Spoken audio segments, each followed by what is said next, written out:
আমাদের মা। রান্নাঘরের কোণায় কুপি জ্বালিয়ে অপেক্ষা করে থাকে আমাদের মা, তার প্রিয় ছেলের জন্য। মাকে আমি দিই 12 টাকা 50 পয়সা দামে জনতার শাড়ি। মার সম্পর্কে এর বেশি আমি ভাবতে পারি না, কারণ মা তো খুশি। আমি জানি না মারা রান্নাঘর ছেড়ে আরো দূর কোনো পৃথিবীর কথা ভাবে কিনা। মা আমাকে দেশের বাড়ির গল্প শোনায়।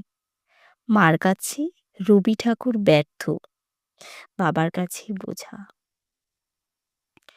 ওই তো রান্নাঘর, তার ফাঁক ফোকর দিয়ে দেখা যায় প্রতিদিনই সূর্যোদয় ও সূর্যাস্ত।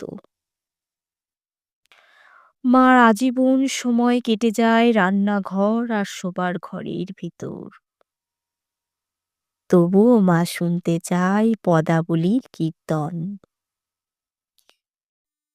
দ্রব্যমূল্য বৃদ্ধি কেন হয় মা জানে না। মা জানে শুধু পৃথিবী শুদ্ধ মেয়ে মানুষ 12 টাকা 50 পয়সা দামের শাড়ি পরে ঘুরে বেড়ায়। মা জানে শুধু পৃথিবীর শুদ্ধ মেয়ে মানুষই তার মতন করে জীবন যাপন করে কাটিয়ে দেয় ওই রান্নাঘর আর শোবার ঘরের ভিতর। বাবাও ওই রকমই ভাবে।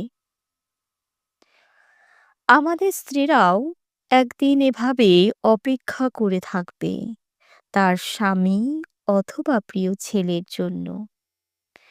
মা অথবা স্ত্রী অথবা আমাদের বোনেরা এইভাবেই এক রান্নাঘর থেকে আরেক শোবার ঘরের দিকে হেঁটে যাবে। হেঁটে যাবে সারাটা জীবন, এঘর ওঘর করে। সে এক বিশুদ্ধ গণিকালয়,